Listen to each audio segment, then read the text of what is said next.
안녕하세요. 한동대 VIC 프로젝트에 참가하게 된 남한과 북한 두루두루 팀입니다.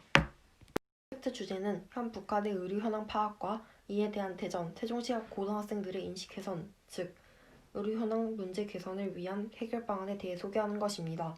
진행 순서 및 계획은 첫째, 북한의 의료 문제 파악을 하고 문헌 및 자료 조사를 합니다. 그리고 둘째, 문헌 조사를 바탕으로 한 설문지를 제작하고 구글 폼으로 만든 설문지를 배포하여 의료 실태 조사를 합니다. 그리고 셋째, 대전 세종 고등학생 70명을 대상으로 설문조사를 하여 결과를 분석하고 해결 방안을 구체화시켜서 최종적으로 고등학생들이 생각하는 북한의 의료 문제 해결 방안을 제시하는 것입니다.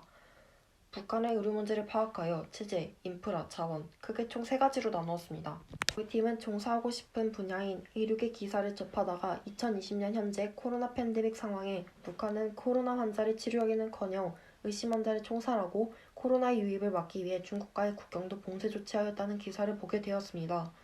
이는 의료 물자와 인력 자원이 부족해서인데 저희 조는 이렇게 사살해버리는 건 윤리적으로 비도덕적인 행동이고 같은 한반도 민족으로서 북한 주민들의 삶을 윤택하게 만들기 위해서는 남한의 의료계적 지원이 필요하다고 판단하였습니다. 따라서 저희 조는 남북한의 통일에 대해 적극적으로 프로젝트에 참여하여 해결 방안을 찾고 논의하여 한반도를 평화의 장으로 바꾸는 데에 작은 변화를 일으키기 위해 지원하였습니다. 체제 측면으로는 인민보건법이 있습니다. 인민보건법에는 의사 담당 구역제, 예방의학제 등이 있습니다. 북한의 보건의료법은 1946년 초에서 12월까지 도입되었고 인민보건법은 1980년 4월 3일 최고인민회의 법령 제5호로 채택되었는데 이 법은 북한의 보건의료에 대한 기본 원칙과 방침을 규정함으로써 이에 대한 기본 법제로서의 성격을 가지고 있습니다. 또한 인민보건법은 완전하고 전반적인 무상치료제의 실시, 예방의학의 중시와 의사 담당 구역제, 주체적인 의학기술의 진흥, 위생문화 사업에 대한 대중동원 및 보건일본의 혁명화를 강조하고 있으며 이를 통해 북한의 보건의료 조직과 일반 주민이 밀접하게 결합되는 의료 서비스를 제공하기 위한 목적을 찾아볼 수 있습니다. 이러한 법에 의거한다면 북한의 의료체제는 전혀 문제점이 없습니다. 하지만 북한에서 이 법률들은 잘 지켜지지 않고 있고 국민들을 위한 무상치료제는 명목상 존재는 하나 실질적으로는 유명무실한 상황입니다. 의사 담당 구역제는 북한에서 시행하고 있는 일종의 주민건강관리제도입니다. 의사들이 일정한 구역을 담당하여 주민의 건강을 책임지고 체계적으로 관리하고 보통 한 명의 의사가 200에서 300명 정도의 주민을 맡으며 농촌 지역의 경우 한 명의 의사가 주민 500명까지 맡는 경우도 있습니다. 세계보건기구 WHO의 2011년 발표에 따르면 북한은 44,760명의 가정의들이 있으며 가정의 한 명이 평균 130개 가구를 책임지고 아울러 북한의 광범위하고 종합적인 보건체제에는 6,263개의 리 단위 진료소, 1,575개의 군 병원들이 포함되어 있습니다. 예방의학제는 질병을 예방하는 목표를 두고 있지만 실질적으로는 예방하고 있지 못합니다. 예방의학제는 질병 예방을 위한 대책과 위생개조 사업을 진행하고 모든 주민을 위생문화 사업에 동원하는 것이고 북한에는 1년에 한 번 있는 위생월관에서 주민들은 벽에 하얀색 횟가루를 칠합니다.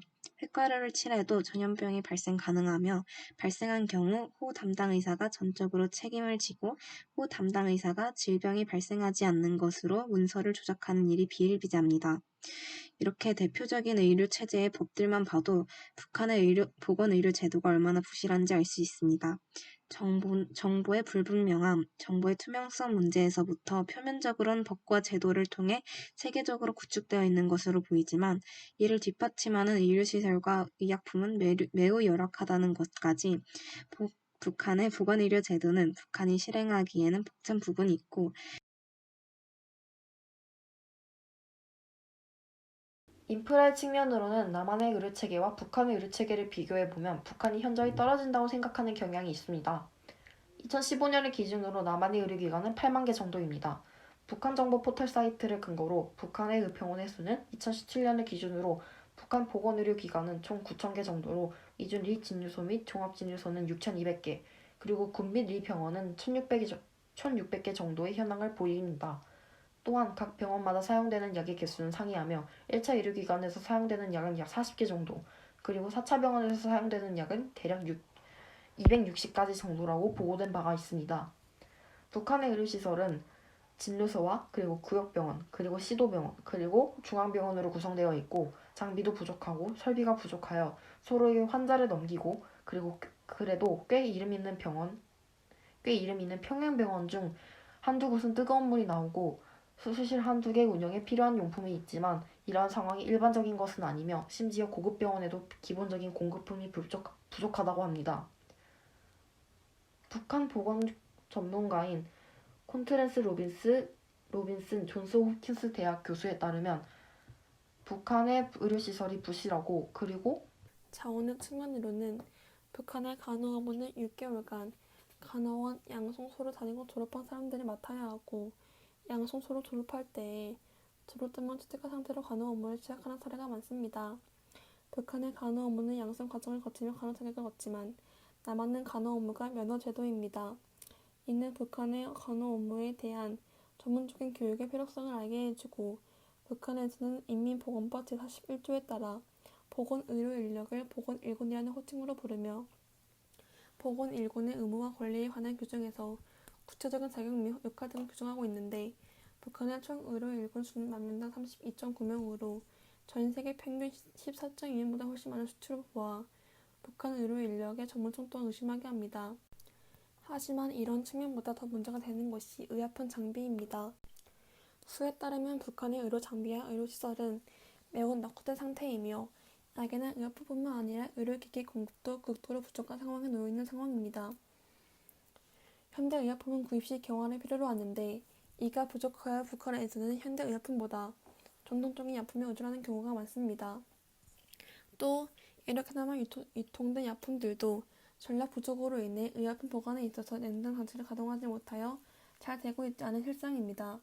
의약품 시설 부족 등과 같은 양적인 문제뿐만 아니라 질적으로도 문제가 되는 것이 북한의 주민들은 약을 약국이 아닌 장마당이라는 비공식 시장에서 거래해야 합니다.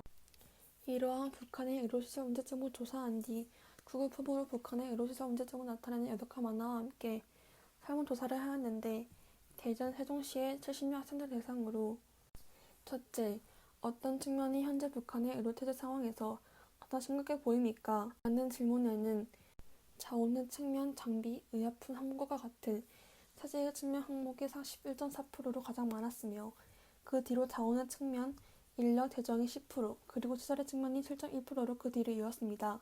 둘째, 북한의 의료체제를 해결하기 위한 해결 방안은 무엇이 있을까요? 라는 질문에는 정확한 통계 수치 등을 통한 현황 파악, 그리고 이를 기반으로 하여 타국의 의료체제에 대한 조사와 통계를 바탕으로 하여 정확한 치료법을 개발하거나 강구할 수 있도록 노력해야 한다. 북한에게서 일정 금액을 매년 운영비 등의 명목으로 지급받으며 북한의 모든 대형 병원은 후 등에서 파견 형식으로 운영해야 한다 등과 같은 답변이 있었습니다. 세 번째, 남한 차원에서 이 문제를 해결하기 위해서 누가 우선적으로 도움을 주어야 하는가라는 질문에서는 정부가 65.7%, 단체는 30%, 개인은 4.3%가 해결해야 한다고 답했습니다. 저희 팀은 이런 프로젝트를 통해서